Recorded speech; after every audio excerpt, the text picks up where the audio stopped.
So many keto experts out there are perpetuating this idea that you should be avoiding vegetables in the ketogenic diet. But I'm here to tell you that's completely and utterly false. Okay, honestly, veggies are one of the most important things that you need to be getting into your body, period. Whether it comes down to optimizing your body to burn more fat, whether it comes down to just maintaining good old-fashioned regularity, or when it comes down to just feeling vibrant and feeling alive. But before I dive into the top 3 veggies that you need on the keto diet, let me give you guys a quick recap on what's been going down during my keto takeover week here at SixPackAbs.com. Since announcing the early enrollment for my brand new keto diet course, KETOX, I've released a series of videos covering the science of ketosis and why it's better than other popular low-carb diets that are out there. I uncover what it truly means to be fat adapted and how to achieve this state without having to remain in ketosis for your entire life. And I also show you my all-time favorite guilt-free keto chocolate cake recipe. So if you missed these videos, go back and check them out now. And if you haven't already entered my early enrollment for KETOX yet, you still have time. By clicking the link that's down below in the description of this video,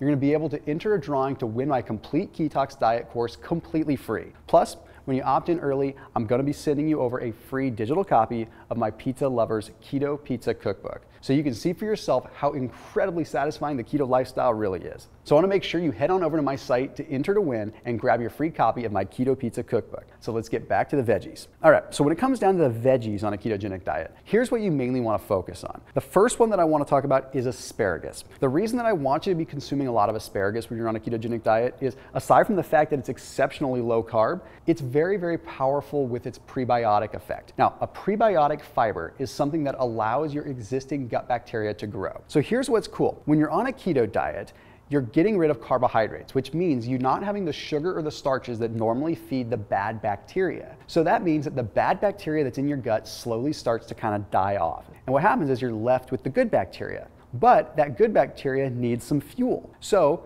what happens is the prebiotic fiber that is in things like asparagus, that ends up feeding that existing good bacteria. So when you're on a keto diet and you eat a lot of asparagus, you're encouraging the already existing good bacteria to proliferate and to multiply. So therefore, you're left with a lot of good bacteria, which ends up enhancing your fat loss, enhancing your brain activity, and making it so you don't feel bloated and you feel overall great. This makes it so that you can digest the fats a little bit easier that you're consuming on a keto diet, but also makes it so you just don't have that digestive discomfort that can sometimes come along with first starting out on a keto diet. The next veggie that you definitely want to be consuming a lot of is going to be cabbage. Here's the reason that I'm having you consume cabbage. So remember how I mentioned the asparagus is a prebiotic? Well, cabbage has a probiotic effect. Yes, there's actually enzymes and active bacteria in cabbage, especially if it's fermented in the form of sauerkraut. Sauerkraut can have a huge, huge effect, especially when you use it in conjunction with asparagus. The other thing we have to remember is with cabbage, it's a very powerful cruciferous vegetable, which means that we have all kinds of benefits, like from the sulfur effect too. The sulfur component that is in cruciferous vegetables helps with digestion,